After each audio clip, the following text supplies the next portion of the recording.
Where did the name Gormú come from? What's it all about? Stick around as we go for a little bit of a run here for the next few kilometers, and we'll give you the background behind it all. So it all started when I became chairman of our local GAA Healthy Club group. The GAA Healthy Club was an initiative started by the GAA about 6-7 years ago. In fact, I'm wearing one of the GAA Healthy Club tops here on the run this morning, and it's all about promoting ongoing health within GAA clubs around Ireland, and I think there might be a few of them overseas as well. So I, for my sins, became chairman of the local group, and we had a lot of brilliant initiatives. We started a local park run, and we had running groups, cycling groups, swimming, all the rest of it, and it's really been a brilliant initiative and brilliant to be part of it.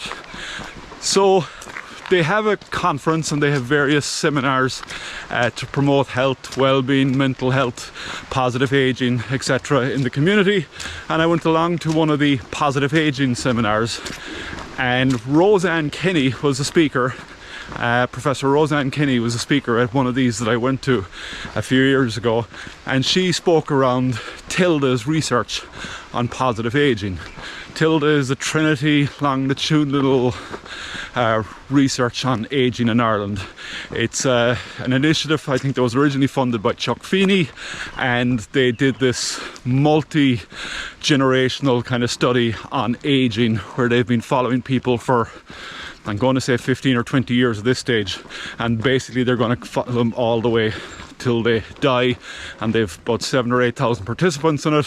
Probably got the figure slightly off now, but broadly that kind of a breadth and depth of the study, and they're looking at all the factors on how we age and what happens to us as we age. But over the course of a fascinating talk, Professor Kenny spoke about blue zones. So the blue zones are these zones around the world. I think there's about 7 or 8 of them in total, and these people live to extraordinary ages. So Okinawa in Japan is one. There are a group of Seventh-day Adventists in California. There's a group in shepherding villages in Sardinia. And basically, not alone do these people live these extraordinary healthy lives, but they are extraordinarily healthy much later in life than people in other parts of the world.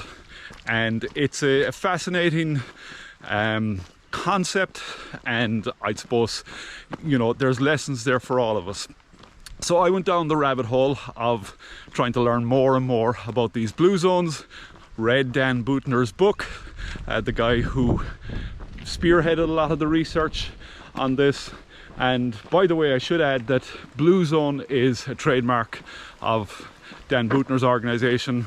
We're not part of that or anything like that, but I got so interested in it that when I was coming up with the name for our adventure racing business, I came up with Gormú. And for those of you who maybe speak a little bit of Irish, you might know the word gorm.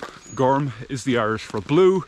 For those of you who are maybe from the UK or whatever, you will also know the word gorm, because I suppose the most famous skiing area and mountain range in the UK are the Cairngorms, which are in Scotland.